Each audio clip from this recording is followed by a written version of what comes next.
Romanos capítulo 15, versículo 4. Pois tudo que foi escrito no passado, claro que Paulo estava se referindo ao Velho Testamento, pois tudo que foi escrito no passado foi escrito para nos ensinar, de forma que, por meio da perseverança e do bom ânimo, procedentes das Escrituras, mantenhamos a nossa esperança. Mantenhamos a nossa esperança. Tudo que foi escrito no passado foi escrito para nos ensinar, para nos edificar. Foi escrito para elevar o nosso entendimento de quem é o próprio Deus. E o texto diz que, por meio da perseverança e do bom ânimo, procedentes das Escrituras, nós vamos manter a nossa esperança. A nossa esperança. Esse texto de Romanos fala que, ao lermos as Escrituras, nós precisamos entender como Deus pensa, como Deus age, como Deus se comporta, como Deus faz. Eu quero, nessa minha breve meditação, dizer que o Velho Testamento nos ensina muitas coisas, dentre as quais nos ensina que a vida terrena é temporal e que a vida terrena necessita de esperança. Por isso o título é Isso é Temporal. Isso é temporal. As histórias bíblicas revelam Deus, revelam o amor de Deus, o cuidado de Deus, a proteção de Deus, esse Deus cheio de graça, cheio de fidelidade, cheio de amor. O próprio Senhor Jesus disse: quando vocês forem ler as Escrituras, leiam com o seguinte objetivo, de vocês me encontrarem nelas. Ele disse: são as Escrituras que testificam, que dão testemunhos a meu respeito. Ao ler as Escrituras, Jesus está dizendo: vocês irão me encontrar nelas, nas Escrituras. Aleluia. A importância de nós lermos a Bíblia Sagrada, a importância de nós lermos o Velho Testamento, a importância de nos abrirmos para a leitura bíblica, é muito, muito importante. A Escritura revela Deus. Isso significa que quando nós aprendemos essa verdade, ao lermos o Velho Testamento, o Novo Testamento, nós vamos descobrir que o mesmo Deus que foi fiel no passado, continua sendo fiel hoje. Posso ouvir um amém? O mesmo Deus que abriu portas no passado, continua abrindo portas hoje. Amém? O mesmo Deus que deu vitórias no passado, continua dando vitórias hoje. O mesmo Deus que amou no passado, continua amando hoje. O mesmo Deus que fez milagres no passado, continua fazendo milagres hoje. O próprio Senhor Jesus é o mesmo ontem, hoje e o será para todo o sempre. Ele é o mesmo. E é interessante que essa imutabilidade de Deus se dá porque Ele é perfeito. Se é perfeito, não precisa de upgrade, não precisa de melhoramento, não precisa de correções. Ele é o mesmo Deus perfeito que ama a mim e a você intensamente, profundamente. Nós encontramos lutas épicas no passado, mas todas elas temporais, todas elas transitórias, todas elas passageiras, todas elas passageiras. Eu quero falar um pouco com vocês sobre sonhos. Eu creio que as mães são por excelência sonhadoras. Amém, mães? Quando todos em casa deixam de sonhar, a mãe continua a sonhar. Sonhar é essencial para se viver bem. Vamos entender um pouco os princípios dos sonhos na palavra de Deus. Todos nós temos sonhos, mas dentro dos nossos sonhos, Deus ele coloca alguns sonhos dentro de nós, no nosso coração. Nós precisamos, antes de estudar esse assunto, precisamos definir então duas palavras muito importantes. Vamos aprender o sentido dessas palavras. A primeira é temporal. A palavra é temporal. No que se refere a tempo, a palavra temporal significa transitório, passageiro. A segunda palavra é esperança. Esperança é a expectativa do bem. Esperança é alegria expectante e radiante diante do que se espera. É alegria expectante, radiante. Eu vou receber algo. Enquanto eu estou esperando, eu já estou me alegrando. Eu já estou feliz, eu já estou satisfeito enquanto eu estou esperando. A esperança me faz ver, depois do agora. A esperança me faz ver depois do presente, depois do momento. Aleluia, graças a Deus. Quando nós lemos a Bíblia, lemos o Velho Testamento, você precisa colocar esses dois pensamentos. Isso é temporal. Outro, esperança. O Velho Testamento nos ensina muito isso. Entendermos a temporalidade das coisas. E também nos ensina a ter esperança. Por exemplo, nós encontramos viagens que pareciam não ter fim no Velho Testamento. A viagem, o povo de Israel saindo do Egito e indo para Canaã. Você vai lendo, diz, isso nunca vai acabar. São 40 anos de viagem, mas acabou. A viagem era temporal, era um tempo, era passageira. E enquanto eles caminhavam, o peito deles estava cheio de esperança, uma alegria expectante de que um dia eles entrariam na terra que mana leite e mel. Aparecem algumas procuras na Bíblia que você diz, será que eles vão achar? Por exemplo, Saul, quando buscava as mulas, os jumentos do seu pai, ele vai para um lugar, não acha, vai para outro lugar, não acha, vai para um lugar, não acha, mas aqueles animais estavam perdidos por um tempo. Depois ele os achou. Enquanto ele estava procurando aqueles animais, havia esperança no coração daquele jovem chamado Saul. Nós encontramos cidades que pareciam inconquistáveis, inexpugnáveis. Enquanto eles estavam olhando para aquela cidade tão fortificada, eles sabiam que as fortalezas daquela cidade eram uma fortaleza temporal, iria acabar, iria passar. E eles estavam cheios de esperança de conquistar, por exemplo, Jericó. Jericó, as muralhas da cidade caíram. E eles então conquistaram aquilo que Deus tinha para a vida deles, aquilo que Deus tinha prometido a eles. Então, uma das grandes lições do Velho Testamento é que tudo é temporal. Tudo menos Deus. Tudo menos Deus. Ele permanece o mesmo. Você pode dizer aleluia para isso? Aleluia. Por isso a esperança sempre cabe em nossos corações. A esperança tem que estar presente em nossos corações. A alegria expectante de que aquilo que ainda não temos, nós teremos em breve. Aleluia. Nessas histórias épicas, grandiosas, nós temos aqui muitas lições. E uma das lições que eu quero deixar para você é que Deus, Ele sempre contou com o ser humano. Sempre. Às vezes eu fico pensando, um Deus tão grande, tão forte, tão poderoso, Ele não poderia enviar os anjos dEle aqui na terra para fazer algumas obras, para fazer algumas coisas, mas não. Ele sempre conta conosco.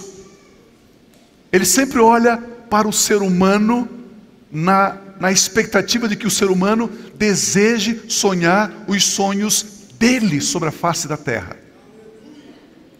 Segundo pensamento, Deus conta conosco. Diga comigo assim, Deus conta comigo. Muito fraquinho, muito fraquinho. Vocês comeram muito o quê? Muito macarronada no almoço do Dia das Mães aí? Diga assim, Deus conta comigo. Aleluia, aleluia, aleluia, aleluia. Em Gênesis nós temos uma história muito linda, que revela a maneira de Deus trabalhar sobre a terra. Os projetos de Deus quase sempre começam pequenos. quase sempre começam pequenos. Diga comigo assim: pequenos. A Bíblia nos instrui dizendo o seguinte: não despreze os pequenos começos. Não despreze os pequenos começos. Quase sempre os grandes projetos de Deus começam pequeno. Eu quero conversar com você sobre um projeto extraordinário que Deus realizou usando um rapaz de 17 anos de idade, que trouxe uma marca impressionante nos seus dias. Gênesis capítulo 37, versículos 1 e 2, declara assim: Jacó habitou na terra de Canaã, onde seu pai... Deixa eu fazer um testezinho aqui. Quem que era o pai de Jacó? Misericórdia. Quem que era o pai de Jacó? Isaac. Quem que era o pai de Isaac? Abraão. Deus dizia o seguinte: eu sou o Deus de Abraão, de Isaac e de Jacó. Então Jacó, de novo o texto por gentileza, habitou na terra de Canaã, onde seu pai Isaac e seu avô Abraão tinham vivido como estrangeiros. Esta é a história da família de Jacó. Quando José tinha 17 anos, eu achei que ele ia contar a história de Jacó. Esta é a história de Jacó. Quando o filho de Jacó tinha 17 anos, percebe que José é colocado num nível de protagonismo acima do próprio pai.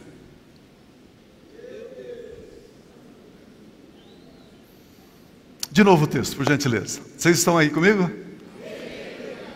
Esta é a história da família de Jacó. Quando José tinha 17 anos, pastoreava os rebanhos com seus irmãos, ajudava os filhos de Bila e também os filhos de Zilpa, mulheres de seu pai, e contava ao pai a má fama deles. Ao contrário do que algumas pessoas dizem, Jacó, ele não era o que nós chamamos hoje de dedo duro, entregador, fofoqueiro, mexeriqueiro. Não. José, ele tinha dentro de si uma graça, ele tinha dentro de si uma unção, ele tinha dentro de si um favor para administrar, para lidar com a gestão. E quando ele via os seus irmãos mais velhos administrando os bens do seu pai, os rebanhos de ovelhas, os rebanhos de camelos, os rebanhos de gado, ele dizia: não é assim que vocês têm que fazer, vocês têm que fazer assim e assim. Mas ele era um filho caçula, obviamente ele não era ouvido pelos seus irmãos, e ele chegava em casa e dizia: papai, o que eles estão fazendo está errado, papai.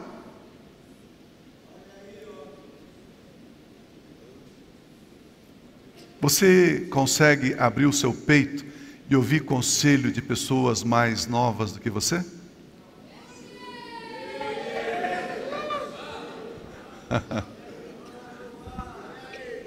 Você consegue olhar para a banda de juniores adolescentes e dizer assim: uau, que unção, que graça tem eles.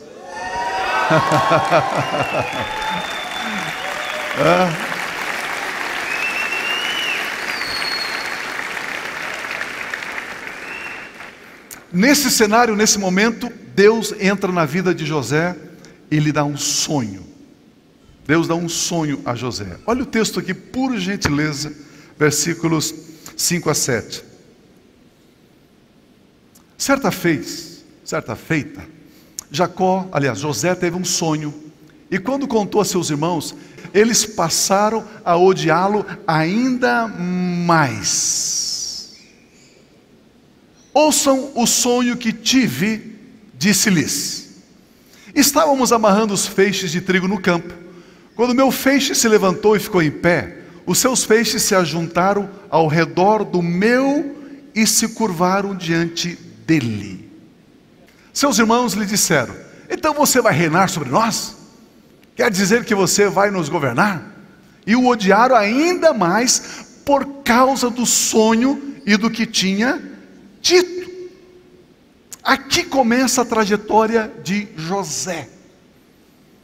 Que culpa tinha esse rapaz de 17 anos de Deus lhe dar um sonho, e ele compartilha o sonho dele com os irmãos, e os irmãos começam a odiá-lo. Quantos de vocês têm sonhos? Quantos de vocês querem ter sonhos? Levanta as mãos, sim. Vocês estão dispostos a receber o ódio das pessoas?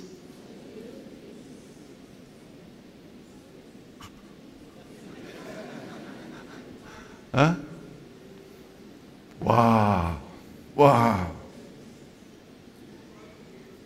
Aqui começa essa história tão fantástica. Diga para a pessoa que está do seu lado: não tenha medo de sonhar. Para a pessoa que está do outro lado: não tenha medo de sonhar.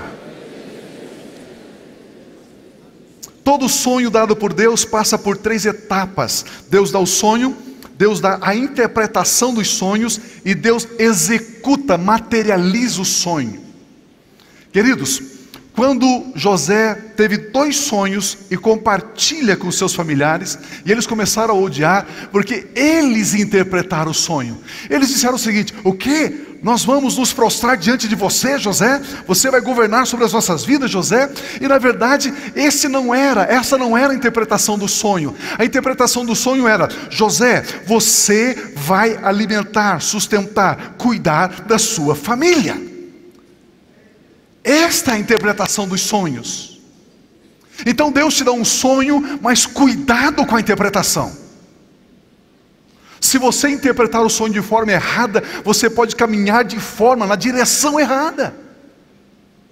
A interpretação não era que José exerceria governo sobre os seus irmãos, domínio, esmagamento sobre os seus irmãos. Era o contrário. O texto está dizendo que o sonho que Deus deu a José, que José um dia iria cuidar, proteger, sustentar a sua casa, a sua família, os seus irmãos.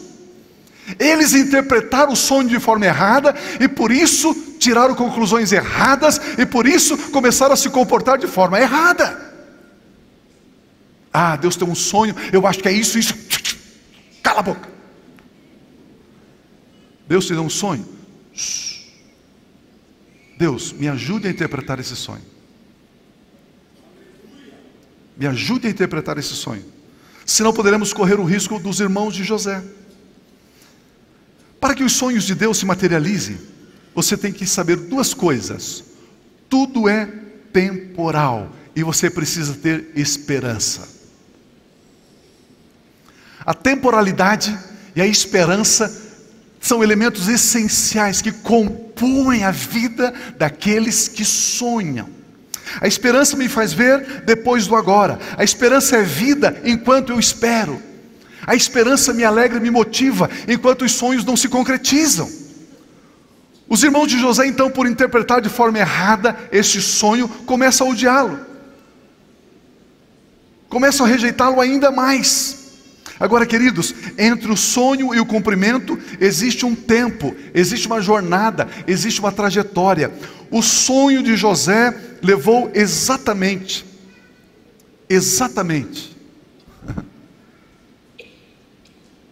17 para 30 dá quanto? 13 anos.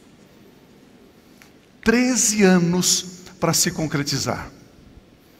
Vamos ver um pouquinho essa trajetória desse sonho. Na história de José, tudo que acontece a ele, durante esses 13 anos, parece que vai conduzindo ele cada vez mais longe do sonho. Cada vez pior. Os irmãos de José passaram a ter inveja dele, passaram a odiá-lo. Por essa razão, eles desejavam destruí-lo.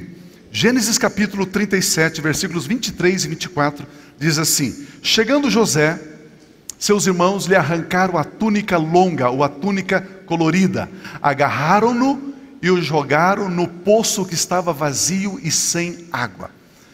Naqueles dias, queridos, Jacó, os seus filhos, eles eram nômades. Eles tinham grandes rebanhos de camelos, de gado, de ovelhas, de cabritos. Então eles conduziam os seus rebanhos aonde tinha chuva, aonde tinha água, aonde tinha comida. E eles não iam peregrinando atrás das pastagens. Eles conheciam muito bem aquela região. Eles moravam em tendas. E os irmãos mais velhos de José foram para uma região para dar pastagem aos seus animais. Eles ficavam 6 meses, 1 ano, sem voltar para casa. cuidando, pastoreando desses animais, esses animais. E aí o texto diz que Jacó falou assim: José, sim pai, eu quero que você vá ver como estão os seus irmãos, me traga notícia deles, o que está acontecendo. E José vai, e José peregrina daqui e dali, difícil encontrar os seus irmãos, até que o momento desse texto que eu li para você, mais uma vez, por gentileza, 23 e 24. Chegando José, seus irmãos lhe arrancaram a túnica longa, versículo 24, agarraram-no e o jogaram no poço que estava vazio e sem água. Olha o versículo de número 28. Quando os mercadores ismaelitas de Midian se aproximaram, seus irmãos tiraram José do poço e o venderam por 20 peças de prata aos ismaelitas, que o levaram para o Egito.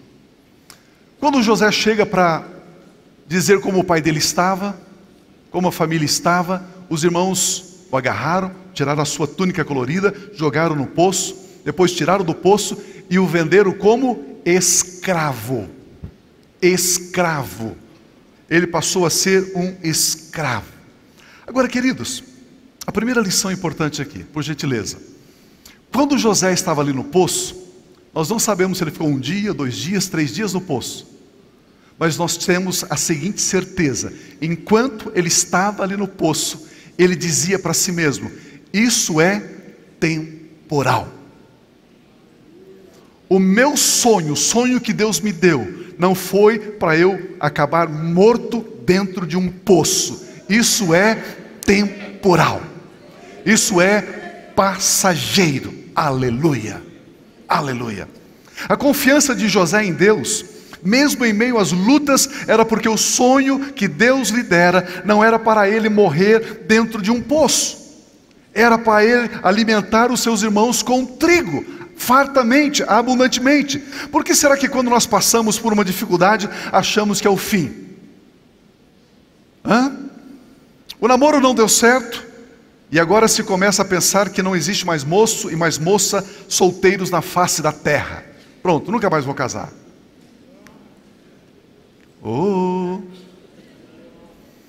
Eu perdi o trabalho, perdi o emprego, pronto.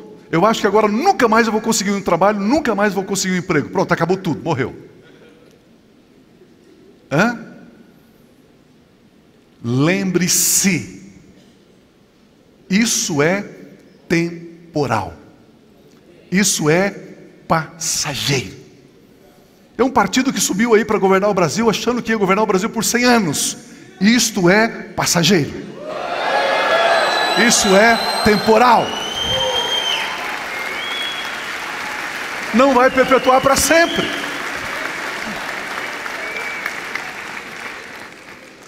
A história diz, a história da igreja diz sobre Smith Wigglesworth, com 65 anos, 67 anos, ele começou o ministério dele. Ele começou a pregar o evangelho. Ele começou a curar enfermos. Deus o usou poderosamente depois dos 60 e tantos anos de idade. Ei, você acha que tem 80 anos e vai se aposentar?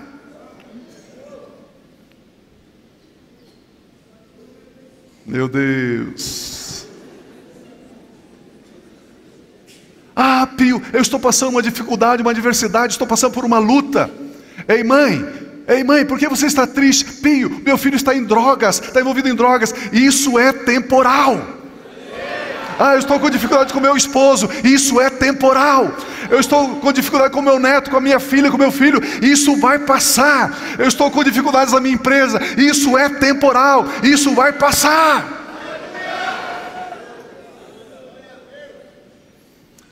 Aqueles que sonham precisam entender essas duas questões. Isso é temporal e eu tenho esperança. Aleluia. Aleluia. Tiraram José do poço para vendê-lo como escravo. Parece que ficou pior ainda. Antes ele tinha um ódio dos irmãos. Agora os irmãos jogam no poço. Agora tiram do poço e vende ele como escravo. Deus, cadê o sonho, Deus? Deus, cadê o sonho? Mas assim como o poço não era o fim, viver como escravo dos ismaelitas também não seria o fim de José. Ser escravo era temporal. Ser escravo era? Ser escravo era? Não era o cumprimento do sonho. Não era o cumprimento do sonho. O plano de Deus era levar José do poço ao trono.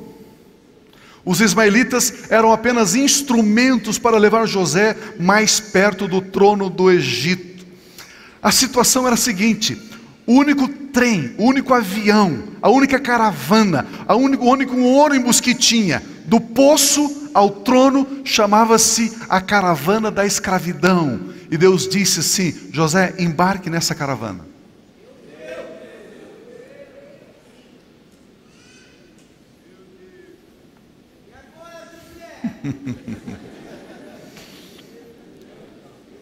Era a única trajetória que tinha: ser levado como escravo. Não pagou passagem, não pagou a comida, e foi. Olha o capítulo 39, versículos 1 e 2. José havia sido levado para o Egito. José havia o quê? Sido levado, queridos. Olha, José havia sido levado. Ele não foi. Existem momentos nos nossos sonhos que eu e você não temos condições, não temos capacidade de fazer, de executar. E quando a coisa parece tão adversa, tão ruim, tão terrível, é porque nós estamos sendo conduzidos, nós estamos sendo levados. José foi levado para o Egito, onde o egípcio Potifar, oficial do faraó, o capitão da guarda pessoal de Faraó, comprou José dos ismaelitas que o tinha levado para lá. Olha o versículo 2, olha o versículo 2. Vamos ler juntos? O Senhor estava com José, de modo que este prosperou e passou a morar na casa do seu senhor egípcio. Uau!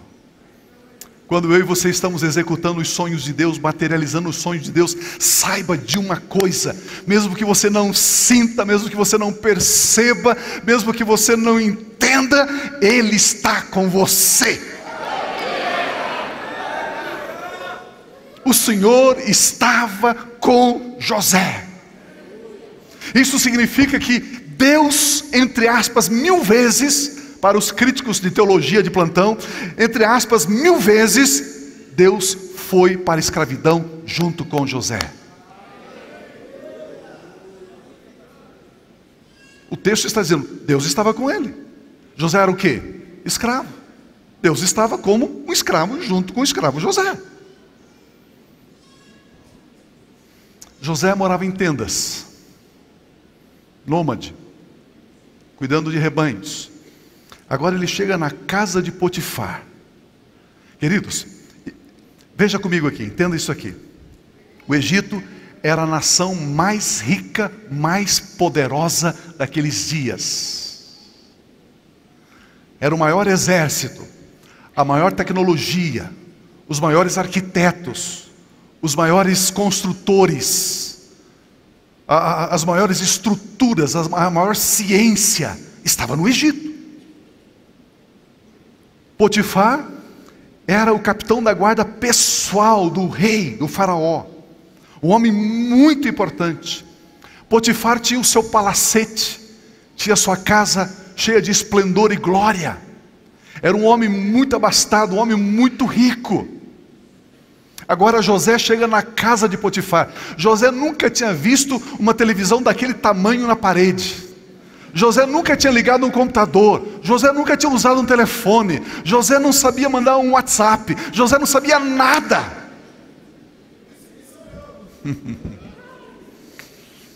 E José agora está na casa de Potifar. Ele olha artes, arquitetura, estrutura, escribas. Ele olha tudo aquilo. Diz, uau. E ele começa agora a ser treinado. Ele está em um estágio para ser um grande gestor, para ser um grande administrador. o Senhor estava com ele. Mesmo passando por este momento, mesmo sendo escravo, ele sabia que isso era temporal. Ele sabia que isso era passageiro. Ele sabia que ele tinha que aprender. Ele tinha que aprender. O texto diz que José teve a primeira oportunidade de atuar como administrador num grande empreendimento. E tudo começou a dar muito certo, porque o Senhor Deus estava com José. Quem é que estava com José? Deus. Quem é que estava com José? Deus.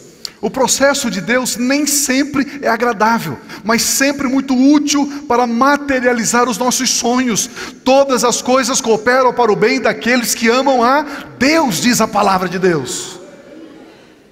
Ao invés de murmurarmos, ao invés de reclamarmos, ao invés de dizer não vai dar certo, dizemos: Deus, isso está debaixo do seu controle.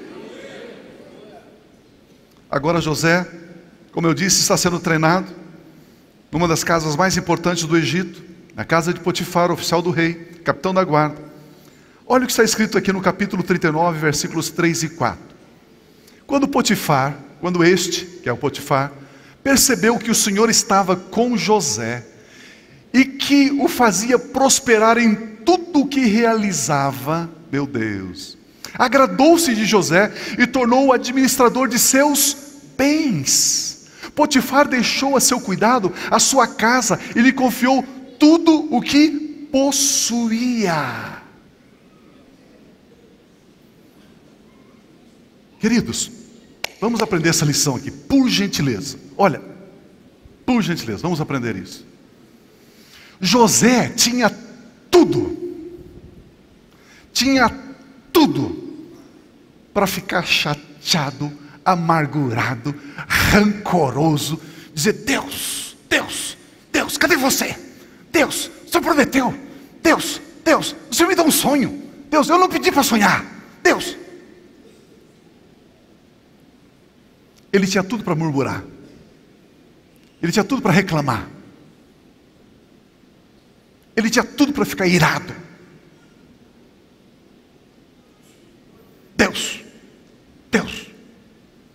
Deus, eu não vou cantar no coral. Deus, eu não vou subir grupo familiar não, Deus. Enquanto o Senhor não fizer isso, Deus, eu não faço.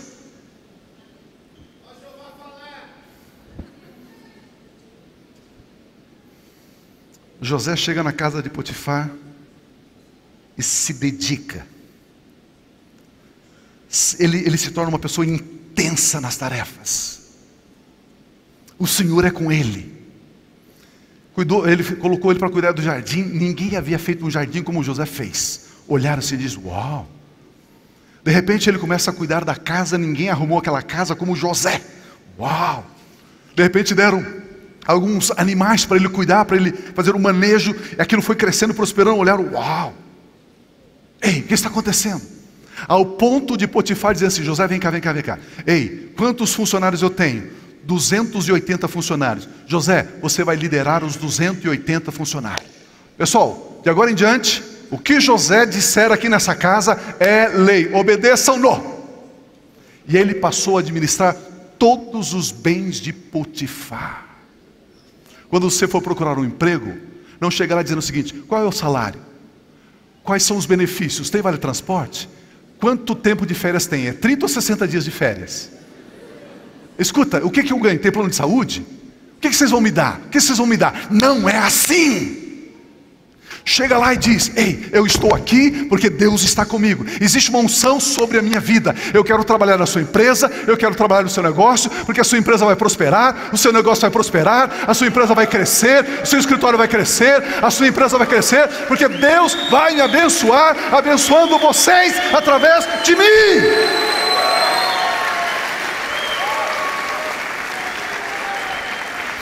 Existe uma cultura satânica maligna, onde o funcionário se coloca como um rei, quebra a empresa e ele está desempregado. E aí, o que já adiantou? Começa às 8 da manhã, você chega meia hora antes. Termina às 6 horas da tarde, você fica meia hora depois. Pede para fazer uma tarefa, você faz 2.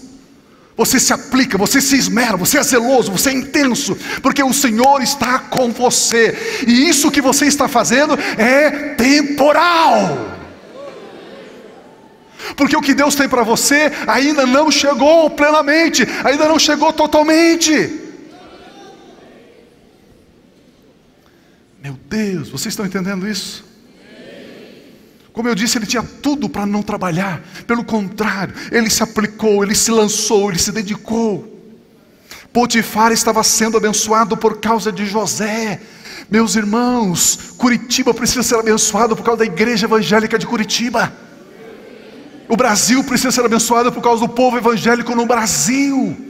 A empresa onde você está, a casa onde você trabalha como doméstica, minha irmã, precisa ser abençoado por causa da sua presença ali. José nos ensina algo glorioso. Ele dá o seu melhor. Ele dá o seu melhor. Como eu disse, ele tinha tudo para estar frustrado. Com seus irmãos, com Deus, com os egípcios, com tudo. Ó céus, ó vida, ó PT, ó.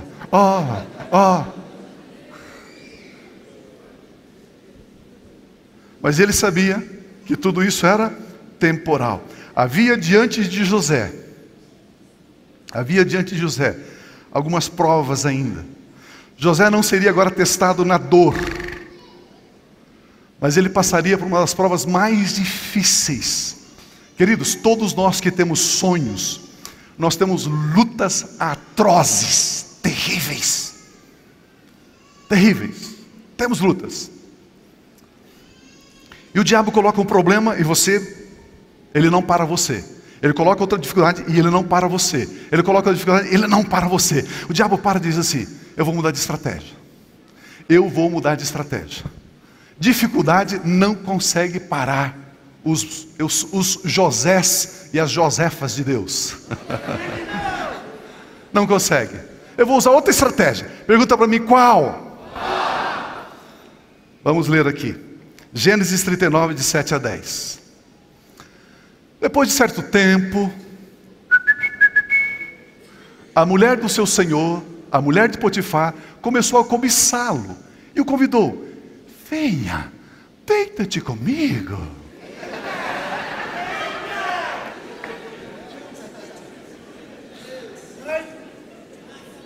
Mas ele disse: chuta que é laço.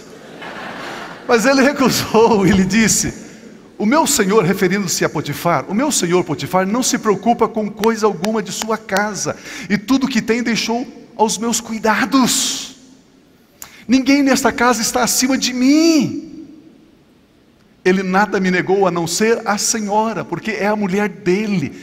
Como poderia eu então cometer algo tão perverso e pecar contra Deus? Assim, ela ficou convencida e desistiu dele. Assim, embora ela insistisse com José dia após dia, ele se recusava a deitar-se com ela e evitava ficar perto dela. Diante de todo o sonhador, depois das lutas e resistências, o diabo muda de estratégia. Ele vai colocar uma porta chamada prazer. Prazer. Sonho é propósito, prazer é o desvio do propósito. Quando nós colocamos o prazer e o propósito no mesmo nível, no mesmo grau de importância, nós não avançamos. O propósito tem que estar acima do prazer. Vocês jovens, abaixo de 25, 28 anos, ouça isso: o prazer tem que estar abaixo do propósito. Eu vou para a praia com os amigos, não vou na igreja esse final de semana. O prazer tem que estar abaixo do propósito.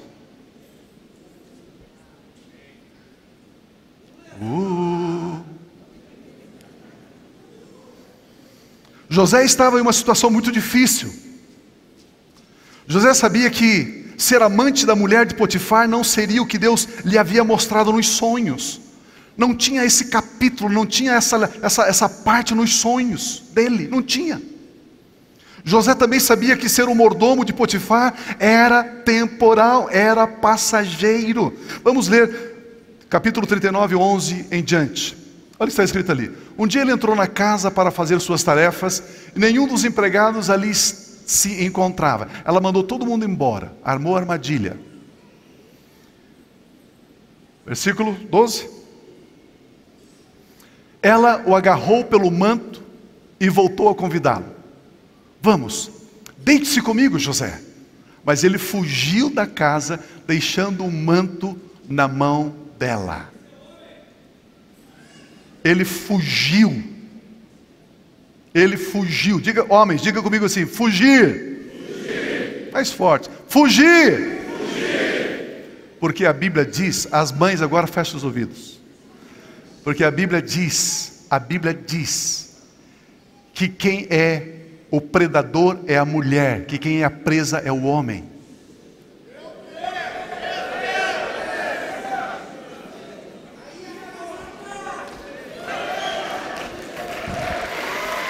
Está escrito.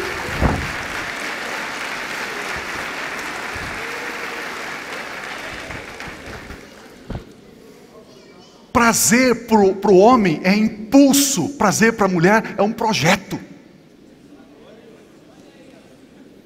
Ei, come on. Não é? Ela mandou todos os funcionários embora, deixou a casa sozinha, se perfumou, e disse assim: José, José, José foi lá, pois não, minha senhora. Agarrou José. Olha o que diz o próximo versículo. Quando ela viu que ao fugir ele tinha deixado o manto em sua mão, chamou os empregados e lhe disse: vejam,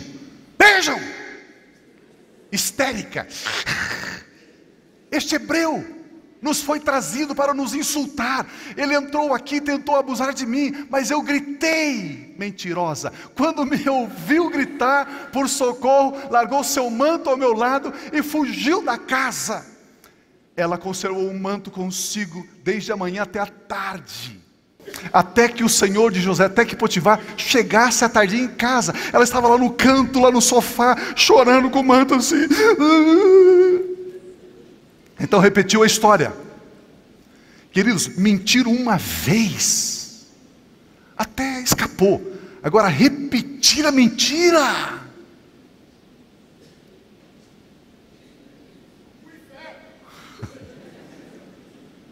Repetir a mentira. Olha o que diz o texto. Então repetiu-lhe a história. Aquele escravo hebreu que você nos trouxe aproximou-se de mim para me insultar. Mas quando gritei por socorro, ele largou seu manto ao meu lado e fugiu. Quando o seu senhor Potifar ouviu o que a sua mulher lhe dissera, foi assim que o seu escravo me tratou. Ele ficou indignado. Mandou buscar José. José, sim senhor. José, olha o que você fez. Você intentou contra minha esposa. José, estou falando com você. Você não vai dizer nada, José.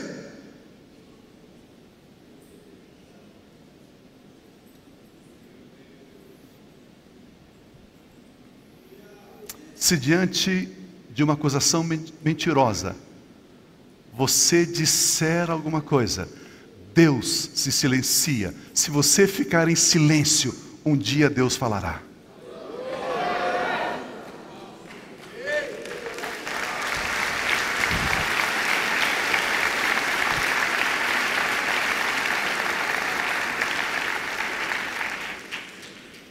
Existe tempo. Isso é temporal. Isso passa. Olha o que diz o texto.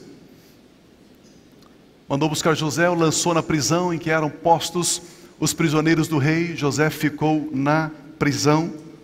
Mas o Senhor Deus estava com... Deus foi com José para a prisão, queridos. Olha o que está escrito ali de novo, por gentileza. Deus estava com ele e o tratou com bondade, concedendo-lhe a simpatia do carcereiro. Por isso o carcereiro encarregou José de todos os que estavam na prisão, e ele se tornou responsável por tudo que lá sucedia. Meu Deus! José agora está no cárcere. José, por que você foi preso? Olha, eu trabalhava na casa de Potifar, e a esposa queria que eu deitasse com ela. Eu disse não. Ela inverteu a história, mentiu, estou aqui. Ah, José, conta outra história, José. Não, é verdade, essa é verdade. Você acha que alguém na prisão iria acreditar na história de José?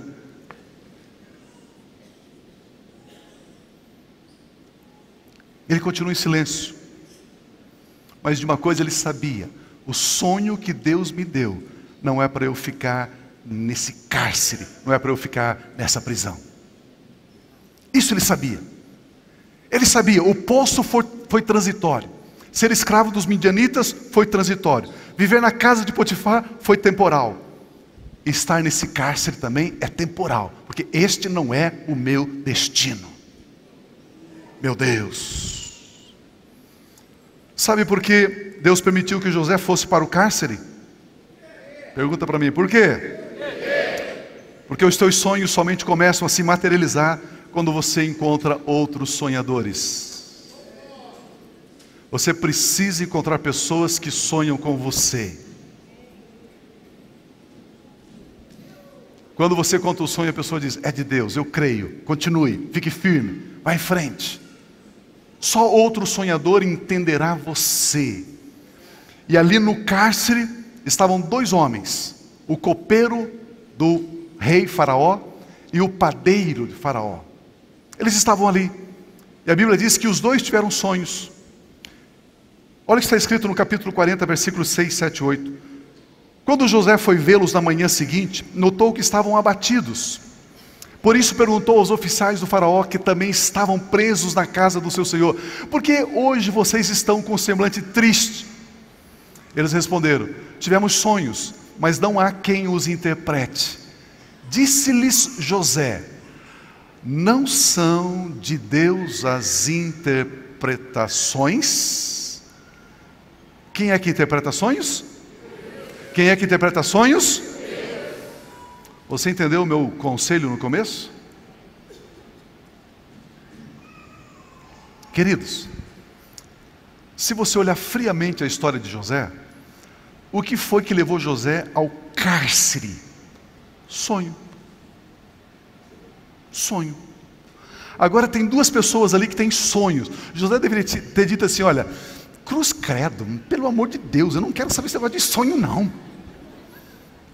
Por causa de sonho é que eu estou aqui metido nesse negócio aqui. José, nós tivemos dois sonhos. Ixi, não quero nem saber.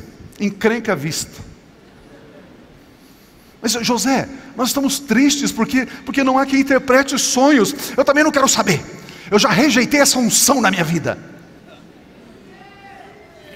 Foi isso que José fez? Vem cá, vem cá, vem cá. Por acaso Deus não interpreta os sonhos? Interpreta. Então vem cá. Me conta o sonho. Isso, olha, o seu sonho significa isso, o seu sonho significa isso. Daqui a 3 dias, vocês serão libertos da prisão. E ele diz para o copeiro, aquele que dava o vinho na mão de Faraó, aquele que era o homem de confiança de Faraó, porque todos queriam envenenar Faraó. Ele bebia o vinho, esperava um tempo, depois ele dava aquele vinho para Faraó. Faraó confiava a sua vida ao copeiro. E José disse: você vai voltar a servir o vinho para Faraó. Mas uma coisa, fale bem de mim para Faraó. O único pedido que José fez em toda a sua vida.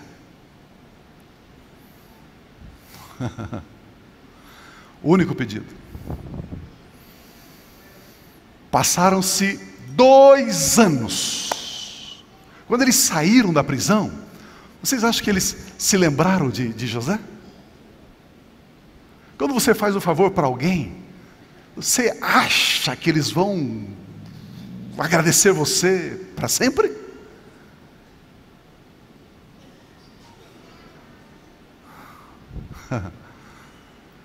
Aí chega um dia, 2 anos depois, Faraó teve um sonho. Faraó teve um segundo sonho. Faraó ficou inquietado, perturbado com aqueles sonhos. Ninguém conseguia interpretar os sonhos, ninguém sabia o que significava. O copeiro, ouvindo a história, disse assim: "Oh, majestade, me perdoe, eu conheço uma pessoa que consegue interpretar sonhos." Quem que é? José. Onde ele está? Na prisão. Manda chamá-lo. Manda chamá-lo. José vem e interpreta os sonhos do rei Faraó. Que coisa tremenda, que coisa tremenda, que coisa tremenda. Olha o que diz aqui: José percorreu um caminho de 13 anos até chegar à posição que Deus tinha para ele. José passou pelo poço porque sabia que era temporal. José passou pela casa de Potifar porque sabia que era temporal. José passou pela prisão porque sabia que é temporal. Agora José chega diante de Faraó e José interpreta os sonhos de Faraó.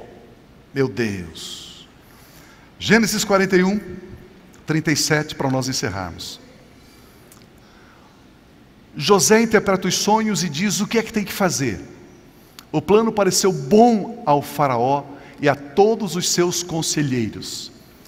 Por isso o Faraó lhe perguntou: será que vamos achar alguém como este homem, em quem está o Espírito Divino? Disse, pois, o Faraó a José: uma vez que Deus lhe revelou todas essas coisas, não há ninguém tão criterioso e sábio como você. Você terá o comando em meu palácio, e todo o meu povo se sujeitará às suas ordens. Somente em relação ao trono serei maior que você.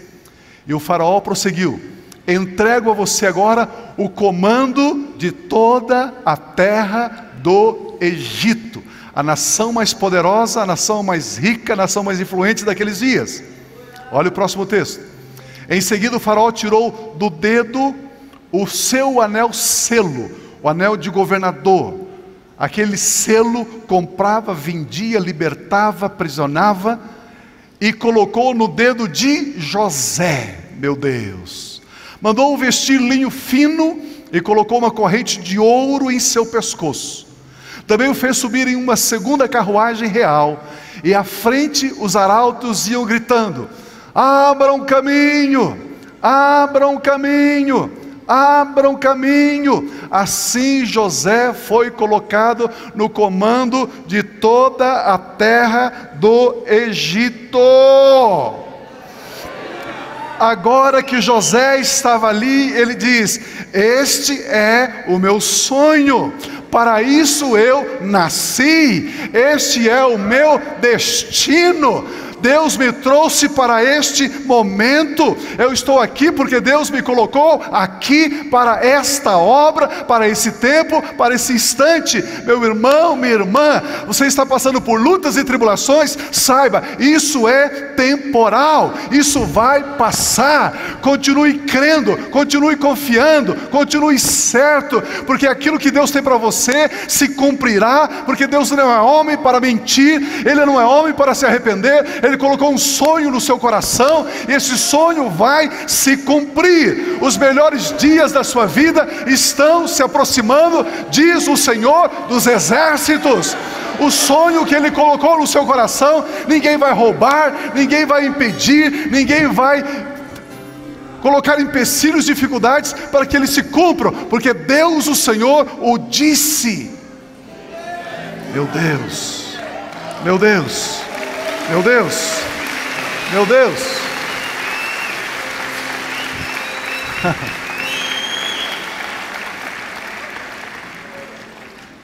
Pio, o que ele fez com a esposa de Potifar?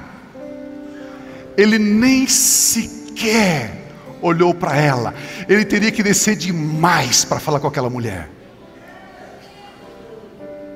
O que ele fez com seus irmãos? Ele cumpriu o sonho, que era dar comida, dar trigo para os seus irmãos, para o seu pai. os trouxe para morar em Goze, a terra mais fértil, a terra mais linda, a terra mais irrigada de todo o Egito. Ele deu para o seu pai, para os seus irmãos viverem ali.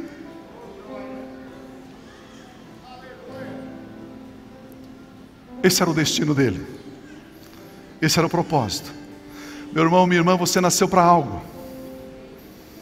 Meu irmão, minha irmã, você nasceu para algo. Saiba que os seus sofrimentos são temporais, seus sofrimentos são passageiros.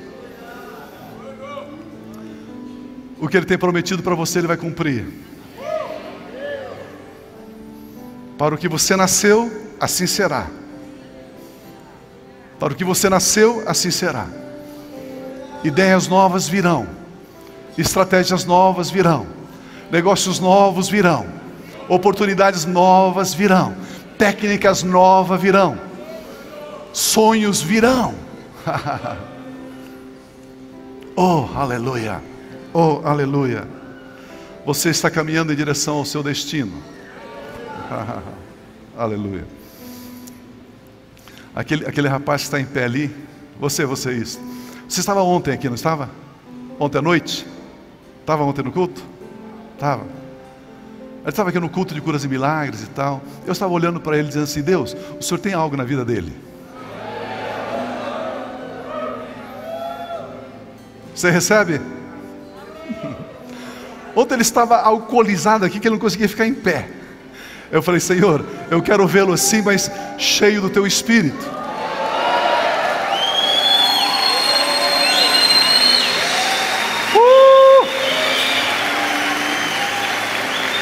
Aleluia.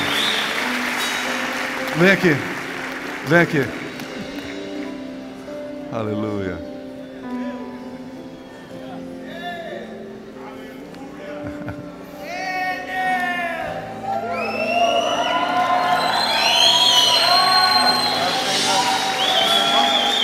Tudo bom? Tudo bom? Queridos, um dia quando José estava lá no cárcere, na prisão, não era diferente disso, não? Não.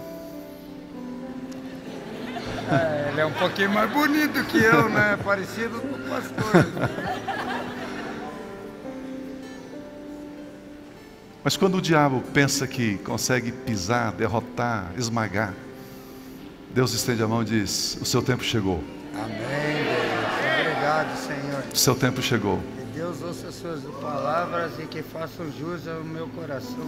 Aleluia. Eu necessito, amigo. Deixa eu orar com você. Espírito Santo,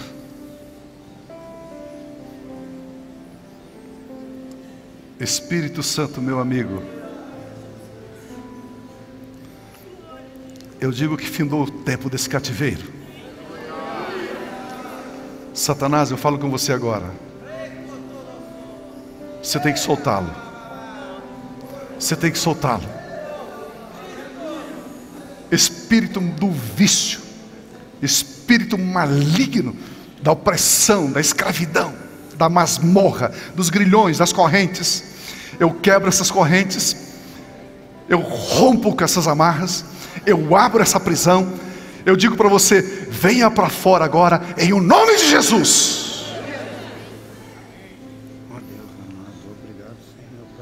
Senhor, eu transfiro sobre ele agora a unção que o Senhor tem colocado sobre a minha vida. Amém. Obrigado, Deus. Obrigado, Pai. Obrigado, Senhor. Receba. Recebo, Pai. Receba. Receba.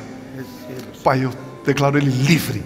Amém. Eu declaro ele liberto. Amém, Senhor. Eu declaro ele livre. Amém. Eu declaro ele liberto. Amém. Usa-o. Senhor. Cumpra os teus sonhos da vida dele. Amém, Deus. Usa-o. Cumpra os teus sonhos da vida dele. Usa-o. Obrigado, Deus. Obrigado, Aí está, Senhor. Muito obrigado, Deus. Aí está, Senhor. Aí está, Senhor. Recebo com toda a honra e com toda a glória. Também transmita a todos que estão aqui. Já está pregando.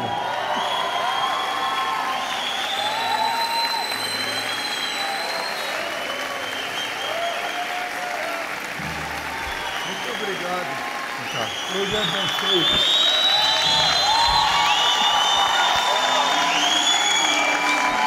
Deus lhe proteja também, Senhor. Que seja feliz a sua vida, todos os minutos dela. Deus está contigo. Como que é o seu nome? Francisco. O nome dele não é José, é Francisco. É. É Francisco, é de Deus, é isso aí. Marca esse dia na sua agenda. Sim, Senhor. Começou uma nova trajetória. Amém. Começou um novo destino. Amém. Obrigado, Pai. Aleluia. Muito obrigado. Aleluia. Aleluia. Aleluia.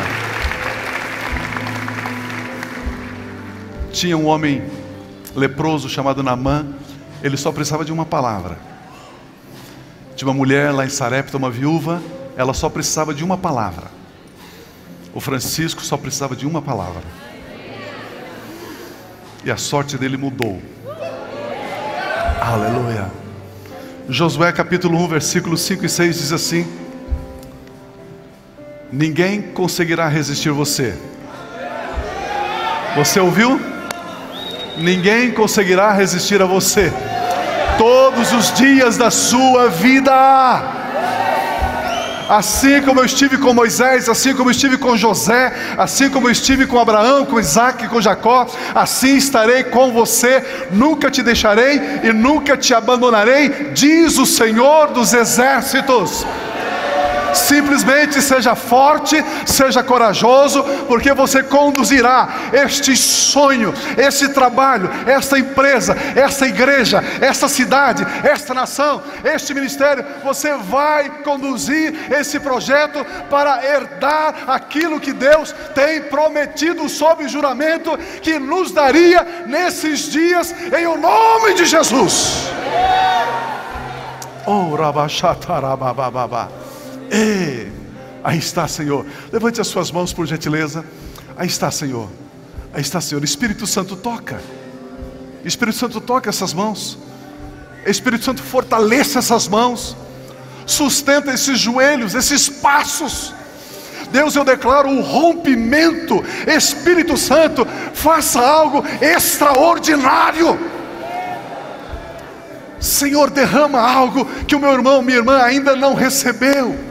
Derrama um toque, Senhor, uma confiança, uma convicção, um novo ânimo, uma nova disposição, uma nova alegria, Senhor, porque no ano do jubileu, Senhor, a Tua palavra diz que nós fomos redimidos, nós fomos resgatados para não uma vã esperança, mas para uma viva esperança. E aqui estamos nós, com as nossas mãos erguidas, com as nossas mãos em adoração, com as nossas mãos em culto a Ti, Deus Criador dos céus e da terra. Declaramos, Senhor, declaramos que nada vai resistir o meu irmão, minha irmã. Eu declaro que portas se abrem, eu declaro que as janelas dos céus se abrem, eu declaro que milagres extraordinários na vida financeira, na vida familiar, na vida profissional, na vida empresarial, na vida espiritual, na vida emocional. Eu declaro que algo tremendo está sendo liberado agora, em nome do Senhor Jesus. Receba sobre a sua vida, em nome de Jesus, em nome de Jesus. Eu chamo a existência o extraordinário, eu chamo a existência o incomum, eu chamo a existência aquilo que os teus olhos não viram e os teus olhos ainda não ouviram, mas agora sim, os teus ouvidos não ouviram, mas agora sim, está chegando ao seu coração esse novo tempo, essa nova época, época de vencer, época de ganhar, época de brilhar, época de reinar, porque assim diz o Senhor. Este é o teu sonho, este é o seu destino. Para esta época foi que Deus te trouxe até aqui, diz o Senhor.